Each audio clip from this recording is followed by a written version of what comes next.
He's divided the time between this Y and the X, and it's very confusing to everybody. Thank you.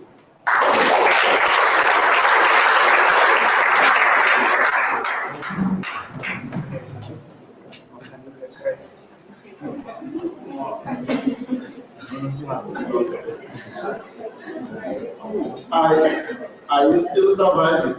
Yes. Did you learn something last far? Yes. Okay, you're going to buy the book. The answer of books. They're with you. All right. Man and the door has books for you. And gentlemen, 4 pin codes make your woman happy. Gifts of moments and memories. Give your partner places, times, and moments to remember. I remember when. Moments and memories. 2. Gifts of pocket and the heart. Gifts are visual symbols of love. Kubecha, majita, kumaderupe.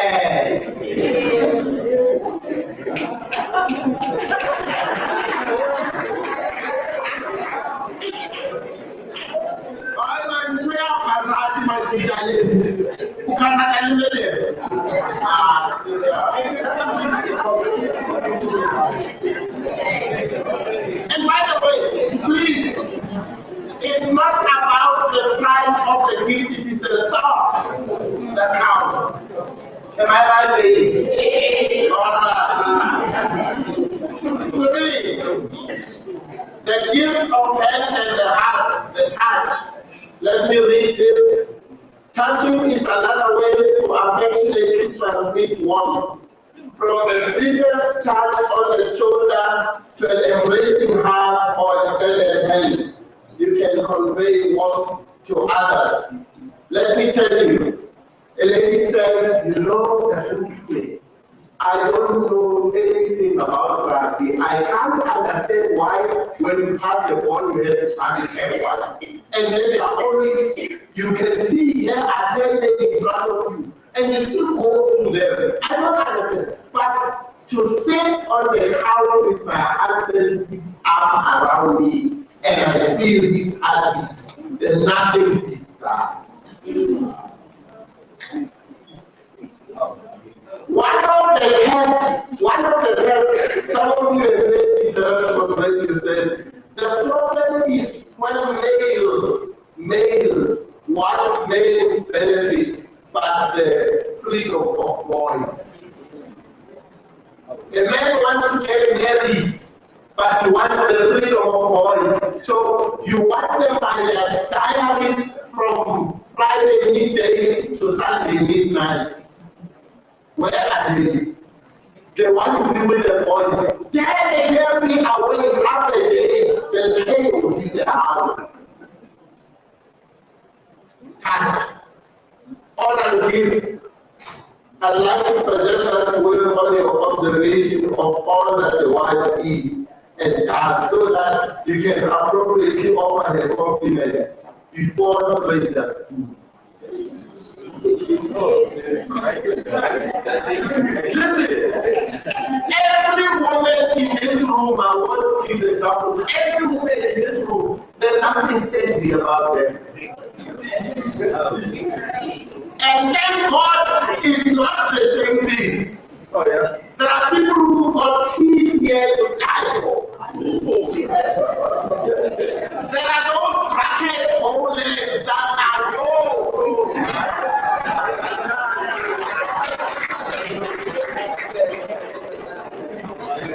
Now, that's what attracted you to this woman. But you just never mentioned it. And the chief voice outside mentioned it to her. And she starts calling for the job. Because like higher.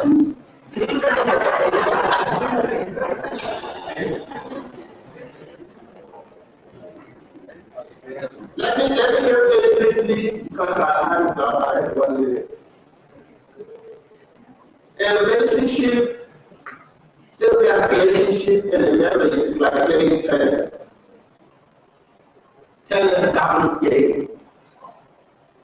You see, as singles, you learn to master how to be the best of yourself alone. Don't fall in love and regret your time as a single person. Because it means you did not finish the syllabus. Now you get into the serious relationship and you become doubles. You cannot play a doubles game with singles rules. We repeat that. You cannot play a doubles game with singles rules. You hit the ball and you stand back and your partner must hit the ball. And then you work out each other's strength. When you're in love, you put magnifying glasses on each other's strengths, not each other's weaknesses. Wait up! And you know it should be. The love is gone, or else you are in love with a child. You know what I'm saying? Yeah, let me not go into that. But it's a double game, and we grow together. There's no one person winning. We both win or both lose. And when we have lost a particular game, we still love each other. The one game that we lost is not the end of anything. And we must learn to grow up in this department. We cannot afford anybody babysitting in a love relationship. Let's talk about the book as we go further. Thank you.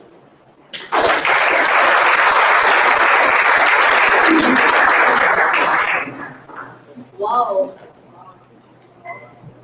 A life orientation lesson already. A warm UK thank you, Julie. Thank you.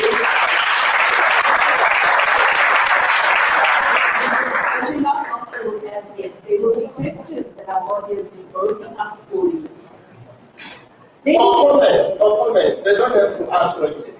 They just have to comment and say, I like that. Well, my comments will be like this then. All right. So when I was approached by Theodora to read and review this book, I had something what I call the Winnie the Pooh moment. It took me back to grade 4 and they gave me this thick book. And little did the teacher realize that I could not read because my eyesight was so bad. So I tended to procrastinate. You know how you do exam time comes? Book review time? That's what I was doing. Because the title for me was odd. In love and intimate? Typically a love story. Doesn't it sound like a love story?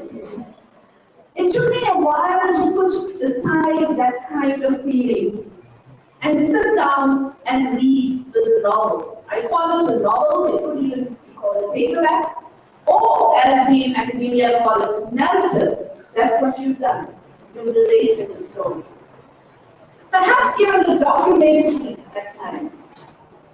And I was able to accomplish this with ease in under 3 hours on a Saturday morning. So important you can do this. Don't feel shy to read this book because it was written by a dad. But I challenge all of you to support this venture because I promise you, you will get out of it what I have done now at this stage. But I must admit, the book started off with a bang about a young boy and his manhood. I loved his timidity in the beginning, I must tell you that. My kids were wondering what was wrong with me laughing so early on a Saturday morning. Because you were spot on quite a few issues. Mr. Mofokeng speaks about what you need to do before you kiss the girl. Listen carefully. He talks about getting that toothbrush into that toothbrush territory of your mouth and making sure that the particles sensory or olfactory senses or sense of smell does not pick up negatives from you. Am I right? And then I cried at some times when I read this book, because I realized that had I been much younger, like most of you in this group, this book would have made so much sense for me, and would have saved me from a lot of drama, to say the least. But I must also admit that despite being a practicing Hindu, I found your references to the biblical text quite inspiring and very easily comprehensible. So, who is this author? You heard Mr. Manye talk to us about the background of Mofokeng. A few days before I could open this book, I drove along the M1 north towards home in Victoria, and there amidst the lane changes and all of that construction, and behind the post of Wiki Village, is this big line for a life-size portrait of Mofokeng. A superstar, a figure larger than life, known as a scout in the heights that you spoke about. And myself, being a self-confessed junkie of South African soaps, yes I do, I love South African soaps, I have a memory of Neil Mofokeng. In the evening drama Scandal, you watch that? He was a self-made criminal. An absent father like you, who ran a thriving drug plant in prison and died a horrid death in prison itself. So it's very easy to find out about Mr. Mofokeng. But I want to now put a few questions to you that I'm hoping you're going to address later on. And then Marlene will then cover the review of the book itself. So in his book, Mofokeng recommends a number of things to his wife. And he recommends a number to us. And he says, there is an African proverb that says, when your husband is angry, you should pour cold water under your tongue and then wait for it to settle. So my question to you is, Rick, what are you prescribing for today's brides? What are you prescribing for the bride that does not belong to that culture? What are you prescribing for the bride that's not your common understanding of bride? And then your next quotation that you have, following up, I will give you the questions. This simply doesn't mean answering back.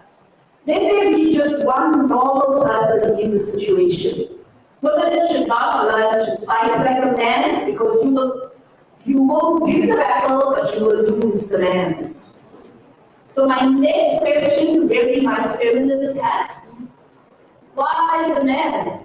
Why can't there be two normal people in that situation? And finally, my third question, based on your pronouncement of your esteemed wife as your partner, I was so glad that you had the stage as well, ma'am.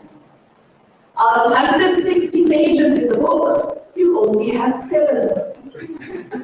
So I'm going to ask Jenny to enlighten us on this.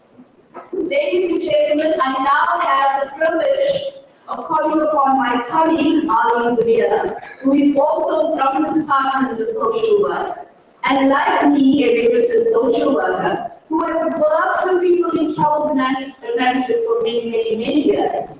And I'm calling upon Marlene here to share her thoughts on the book.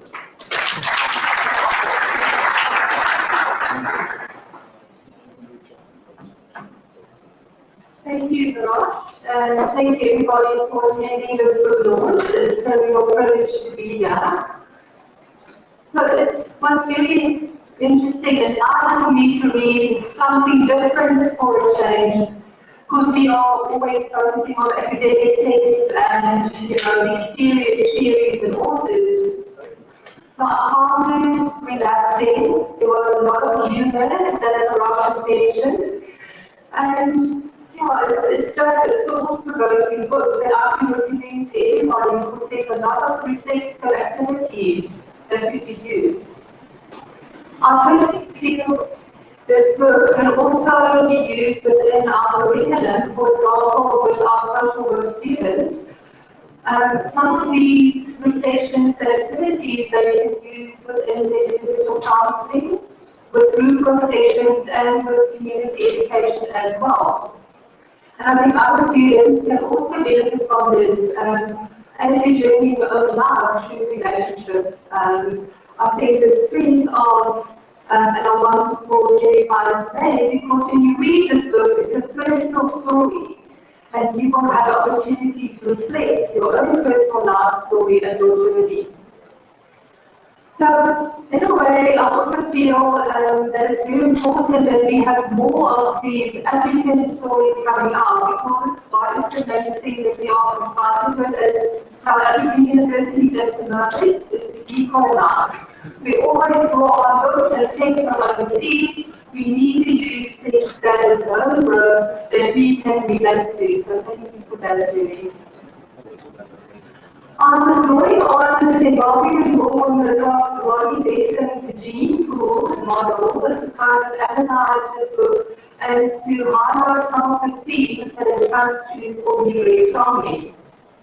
Rodney is with the Transform and Diversity University, Harvard University. And the four areas of the gene pool is about emerging, grounding, emerging, navigating, and affecting. And I will just highlight some of those themes that come through according to this model. So let's start with the grounding. So Jerry's spirit is grounded in the Johannesburg mountains and the Sutu Valley of Kololo. And at the age of 9, he witnessed the first experience of love in terms of a secret love affair. And what the experience might be of kissing a kiss of eternity. I really find the pictures of the words that Jerry is using so beautiful. And you can actually visualize a lot of these scenes that he sketched in the book. So, with this grounding phase of the model, one of the reflective questions that we ask is, from the section, what picture do we all have of love, especially as a group, as a child or growing up? So then moving to the next level of emerging, how do we emerge into loving? How does that unfold? And how and what has contributed in each of our lives for us to understand and to be grounded? So from being a shepherd boy, he moved to the city, and Jimmy has referred to his Orlando-based experience living close to the Peace Memorial. So he made a conscious decision there to become the perfect, eternally kissing lover boy of the world, and to learn to experience the toothbrush territories. Isn't that so beautiful? We need more men to open up lovers. And I think for me, you had a great influence in him to really open up and bring this emotional richness into his book. I think you need to give more credit behind the scene of the influence in this last story of Jerry. So yes, the get to know the information don't touch around the neck. That is the scar that women would wear to show that the woman has been paid for work and you cannot touch her. This is something that I didn't know from a specific culture. But there's a lot to learn from different cultural settings in this book as well. So at the age of 17, he made a goal from the church youth department, but he admitted being dead scared doing this in the last day, because he saw it as a Victoria Fall gushing within him, and he linked it to music as he was singing in the church choir. But this love affair ended within 2 years, as he felt that the church holders got too hard upon him. And he admits he cried himself to sleep, But then the next day he went to apologize to the lady. What a painful thing is. Because why? This was his first real love. And when she went away, a piece of his heart went with her.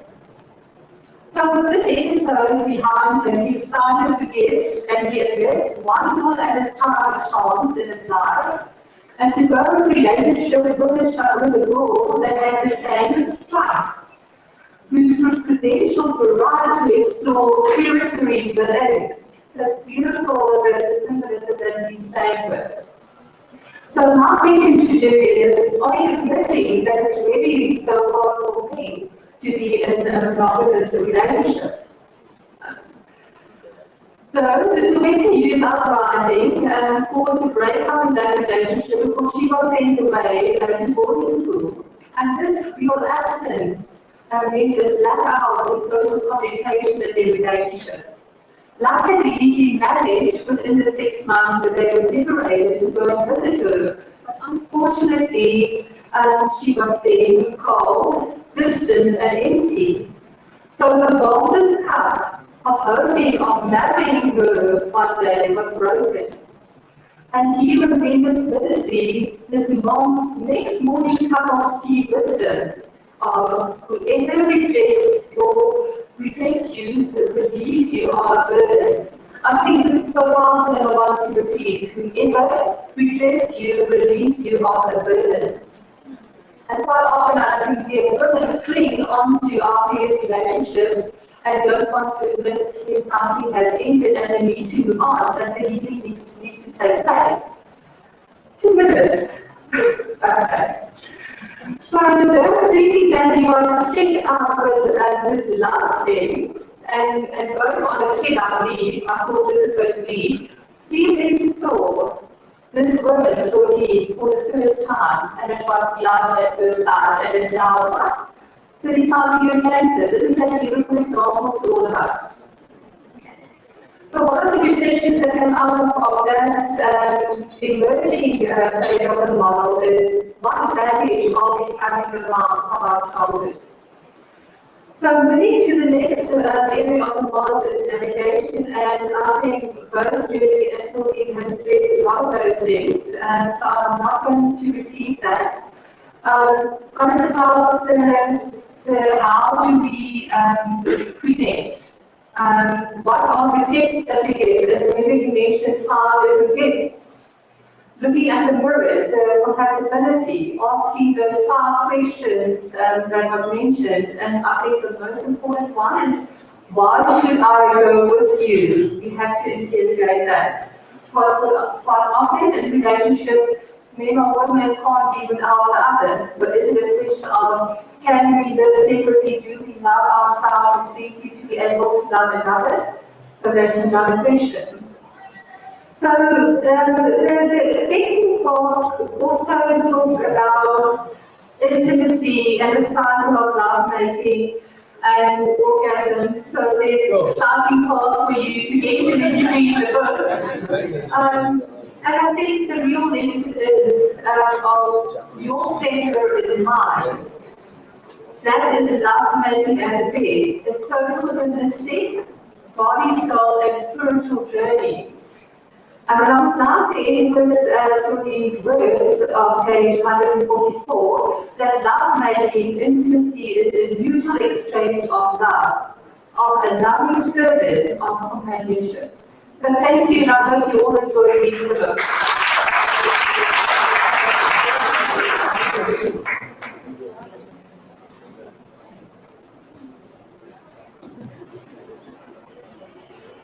Thank you so much. Thank you very much, Rani. That was a very good summary of the book. So we want to encourage you to now pass comments, ask questions. Remember that we are having a live streaming of today's events. And I'm sure we would like to be a part of that. So I'm just going to come around to you.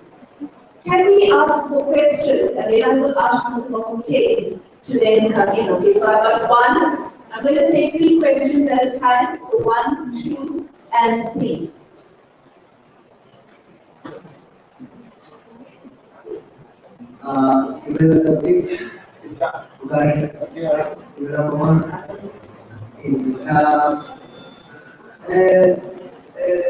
First two questions are to